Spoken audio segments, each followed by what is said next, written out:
तो एक दिन रात 10 बजे थे, सारे बात इसकी मम्मी बात कर रही थी और ये सारे एंजॉय कर रहे थे, फिल्म देख रहे थे। तो अचानक से किचन साइड से, मैं बता दूं इनका किचन इनके बेड से जस्ट अपोजिट साइड पे, तो काफ़ी दूर है इनके रूम से। तो टीवी देख रहे थे तो वहाँ से बर्तन गिरने की आवाज़ आती है। ये सोचते हैं चूहा होगा, इग्नोर कर देते हैं। फिर डेली होने लगता है।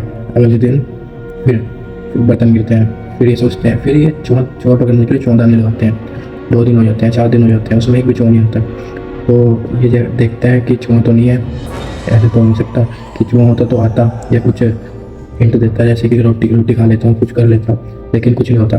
तो फिर एक दिन होते होते, ये सब इसके दादा की मौत के बाद हो रहा था, 1 महीने बाद। तो होते होते होता रहा, ये चलते रहे अपने ऐसे ही। जैसे ही फिर होता है, फिर एक दिन बहुत तेज आवाज़ आती है किचन से। तो जो इसकी मम्मी बोलती है इसकी नौकरानी है, जो नौकरानी होती है इसके घर ही रहती है, क्योंकि नौकरानी अनाथ थी, जो उन्होंने उसको काम नहीं रखा था। तो नौकरानी को बोलती है, देख क्या हो किचन में, क्या हुआ, इतनी तेज आवाज़ आई है। तो ये जैसे ही किचन की हो जाती है, वो बोलती कुछ भी नहीं, वहाँ तो एक बर्तन नहीं गिरा, वहाँ तो सब कुछ ठीक है।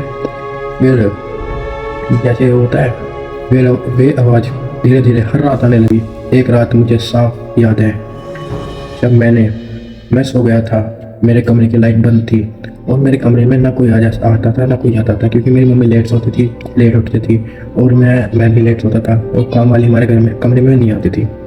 मैंने सुबह उठ के देखा कि मेरे कमरे मैंने लॉक किया हुआ था। तो मैंने मॉर्निंग टाइम देखा, उसकी लाइट ओपन थी। मैं डर गया, किसने ओपन की। फिर मैंने सोचा हो गया, आगे बढ़ता हूँ। मैं बता दूँ कि हमारे घर की सभी खिड़कियाँ में लॉक लगी थी, और जो हमारा बेडरूम था उसके साइड से एक खिड़की दिखती थी। वो खिड़की अचानक एक रात में सो रहा था, वह हिलने लगी, बहुत तेज हिलने लगी। रात हमने इसे इग्नोर किया।